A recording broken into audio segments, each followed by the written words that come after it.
Hi everyone, this is the supplementary video for chapter 9 functions and for H2 math. And in this particular video, we're going to look at concept number 5, finding the expression for our inverse function and also the domain for the inverse function. Okay, so let's take a look at the concept over here. So how do we find the explicit function for inverse f? Okay, so let's take a look at the concept. So concept is like this. We have one set over here and another set over here. So this set of objects or this set of inputs, right, will be mapped over to the other side with function f, right? And in the same way, we can get this back with f inverse. Okay, now, so this first set over here is the domain of f, and over here would be the range of f. Now, when we go the reverse, right, so the range of f will now become the domain of f inverse. And vice versa, the range of f inverse is our domain of f. Okay, so this is how the inverse function works, okay, where this and this are equal to each other. Okay, so let's go ahead and let's talk about this function. Now, for function, we let y equals to fx, right? And then we make x the subject. Okay, now after making x the subject, we rewrite x as f inverse y and replace y as x, or you can just jump straight to the f inverse x. Okay, then we find and state the domain of f inverse. Okay, so must state and use similar form if required. Okay, so similar form means exactly the form given in the question. Okay, so let's move on to example 3 to see how do we solve for this. Okay, so for example 3, the function f is defined for all real values of x, right, by this. So state the greatest possible value of a such that the function f with domain restricted to this has an inverse f inverse. So remember from the previous video, the condition for inverse function is that the function needs to be 1 to 1. So currently with this, right, if we were to do a horizontal line test, right, we have different inputs giving the same output. So this is a many to one function, right? So many to one functions is not will not have an inverse function because the inverse function would be one to many, right? So this is invalid. Okay, so what do we need is, let's be a bit careful. We want to state the greatest possible value of a, right, such that with the domain restricted to this has an inverse. Okay, so we're looking for the part on the left hand side of a, or parts less than a, right? So meaning we need to cover the graph, right? We will need to try our best to cover the graph such that, okay, sorry, okay, so we will need to cover the graph such that it becomes a one-to-one function, and we're going to cover the right hand side because we want to consider the left hand portion of the graph. Okay, so what we can do is we will need to cover the right hand side. So as we cover, right, we'll cover as much as possible until this becomes a one-to-one function like this, right? So with the right hand side gone, it is now a one-to-one function. Even with a bit, right, it is not one-to-one, but after covering everything, now this becomes one-to-one. With like this, right, it's still not one-to-one yet, right? So we need to cover until here. So what is the maximum value of x, right? So what is this value over here? So a is going to be equals to 0. Okay, so from the graph, okay, so the greatest a, we state lah, so the greatest value of a is equals to 0. So this is the first answer. So with this value of a, right, state the domain of f inverse and then find the expression for f inverse x. Okay, so with this, right, with this value of a, state the domain of f inverse. Okay, so let's take a look at this one over here. So we are considering the graph on the left hand side, correct? And just nice, right, the x can be equal to this value of a. So starting from here, right, I'm going to consider only this portion of the graph, right? This portion, the one. Okay, this portion, I'm not going to look at this portion over here. Okay, so the next question to ask is, now, what we are going to do is we are looking for the domain of F inverse. And in our concept just now over here, what's the domain of F inverse? Range of F. Okay, so the domain of F inverse is equals to the range of F, right? And what is the range of F? It is the set of Y values, right? So over here like that. Okay, so this over here is going to be the range of F. Okay, so what's the range of F starting from what value?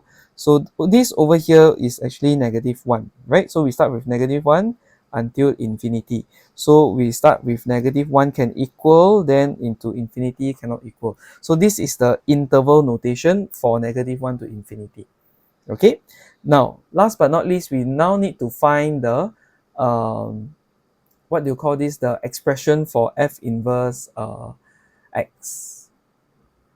Okay, so over here we are going to let y to be equals to x square minus 1. So now we make x the subject, so x square is going to be y plus 1. Unsquare this, so x is going to be square root of y plus 1, or negative square root of y plus 1. So remember your positive, negative. Okay, then let's consider this one over here. Okay, so since, right, x must be less than 0, so it means x is negative, right? So we will reject the positive part. So this one over here we will reject, right, because x must be less than or equal to 0. And we are going to take this one over here, right? So then moving forward, so what is x? X is actually F inverse of x. Then I will change this expression to become negative x plus 1, then square root like this. Okay, so by right, there should be another line over here. Okay, by right, there should be like this. Right, so by right, so this is F inverse of y is equals to negative y plus 1 by right. Okay, because x, right, is actually, this x over here is actually F inverse of y. Right, F inverse of this object, of this input, will give me output x. Okay, so x is our F inverse of y. Then replace y with the letter x, and we get the inverse function of x. Right. So, however, what we do is we can just jump directly from here to here. Okay, and what is next? Also, we need to write out the domain of F inverse in a similar form. Right, so the domain of F inverse over here, right, writing out in a similar form means that we're going to write out as an inequality. So this tells me that I will write this as x greater than or equal to -1. So this over here is the domain of the F inverse. Okay, so this is the concept that we have to find the expression, right, of the inverse function and the domain of F inverse. Okay, so this is how we are going to do it. Now, so in the same way, in example 4, we are now trying to find the inverse function. Same thing, also involving quadratic expressions of x. So first and foremost, right, okay, I think it's a good time for us to start do this. So I'm going to let y equals to x squared plus 2x plus 2. Okay, so let y be this, all right, and then I'm going to put here x is less than or equal to -1. Okay, now what else am I going to do is I'm going to make x a subject. However, for a quadratic equation like this, it's a bit hard to make x a subject because no matter what I do, the x, you cannot just isolate x. But the only way to do this is, because it's a quadratic function, right, the only way to isolate x is to complete the square. So what I'll do is I'll try my best to complete the square like this. Okay, so my y is going to be equals to x plus 1 square plus 1. Okay, like that. Okay, next, what am I going to do is I'm going to make x the subject. So x plus 1 square, right? Put on the left hand side is going to be y minus 1. So x plus 1, or more like I'll just do x is equals to -1 plus a square root of y minus 1, or -1 minus a square root of y minus 1 like this. Okay, so this is the first thing that I can do, right? Making x the subject. Okay, maybe I should add one more line to make sure it's a bit clearer to you. So x plus 1 is equals to plus minus square root of y minus 1. Okay, now, so with this, right, which one do we accept, which one do we reject? So let's take a look at the domain for x. So x must be less than -1. So -1 plus a positive number is more than -1. And -1 minus a positive number is going to be less than this. So we're going to accept this and we will reject this because x is less than or equal to -1. And we can just jump right into f inverse of x, right? So this would be -1 minus x minus 1 square root, like that. Okay, so far we've settled the rule for f inverse of x. Okay. Okay, so some additional notes for you. Okay, so now let's find the domain for f inverse. Okay, and f inverse domain, right, comes from the range of f. So what do we do is, let's visualize how this graph looks like. Okay, so over here currently we can roughly sketch a quadratic graph, right? Negative point is, the minimum point is over here at -1 and 1. Okay. All right, and then we are considering this part of the graph. So this tells me, right, that I will just ignore the right hand side of the graph. So this part is the part that I don't need for the graph. Okay, and it can be equal to -1, so means that I will put a filled circle for this one. Okay, so over here, right, this is my domain of f. Then starting from here onwards up to forever and ever or up to infinity, this is my range of f, right? So because of this, my domain of f, my domain of f inverse, right, is going to be equals to the range of f, and the range of f starts from 1 up to infinity. So if I were to write this in a similar form for this inverse function, so I will just put here x greater than or equal to 1. Okay, or maybe I'll follow this formula. Okay, I'll follow this format. So x is a real number such that x is greater than or equal to 1. Okay, so this will complete my answer for finding the expression of f inverse. Okay, now once again, right, this graph got marks or not? This graph no marks at all, but it will help you to see what is your domain and the range in a very, very clear manner, right? So I still encourage you to roughly sketch this graph to see what is it like. Okay. Okay, next part on do it yourself 3, right? So we have this fx equals to this quadratic equation. X is a real number such that x is greater than 5. So find f inverse in a similar form, right? So this one you just pay attention in a similar form. Okay, so what is this is, now I'm going to first let y. Let's find the rule first. Equals to 2x squared plus 8x plus 3.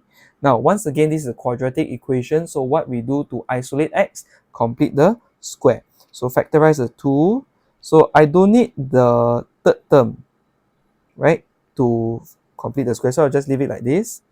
Now, so 2, okay, over here, x plus 2 square minus 2 square plus 3. So over here, I have 2 of x plus 2 square minus 4 times 2, so minus 8 plus 3. So y is going to be equals to 2 times of x plus 2 square minus 5. Okay, so this is me completing the square. So after completing the square, now I have a single x. It is time to make x the subject.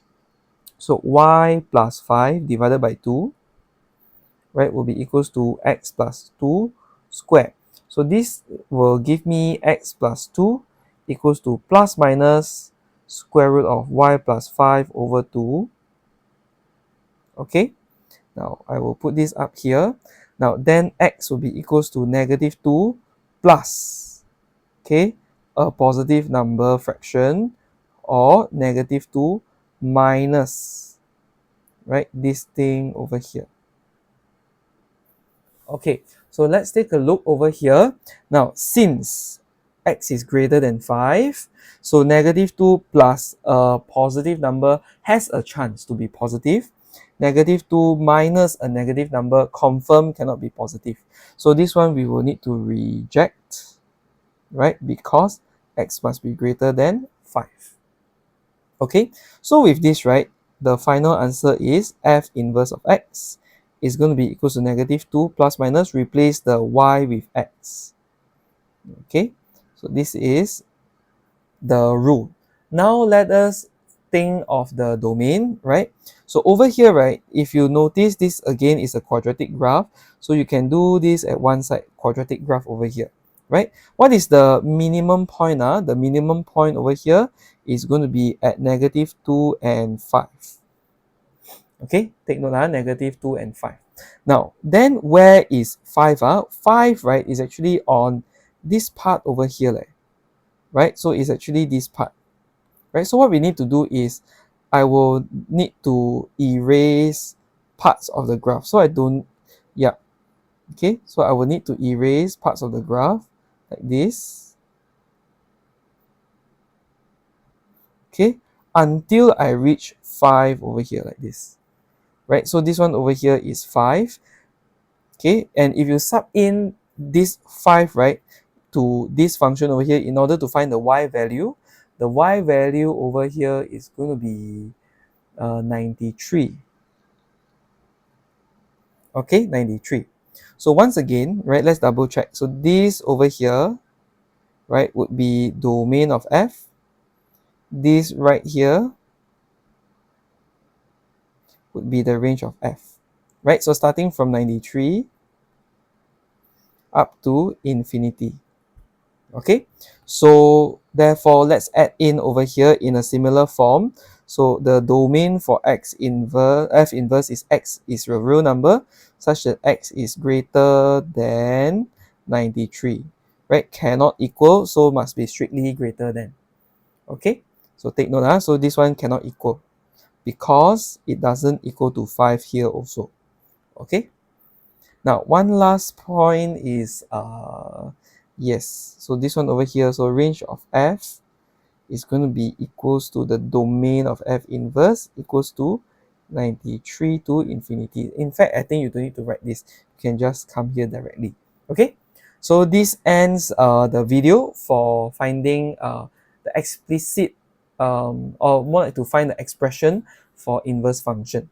Okay, so in the next video we are going to continue to look at the graphs of inverse function. Okay, so see you then.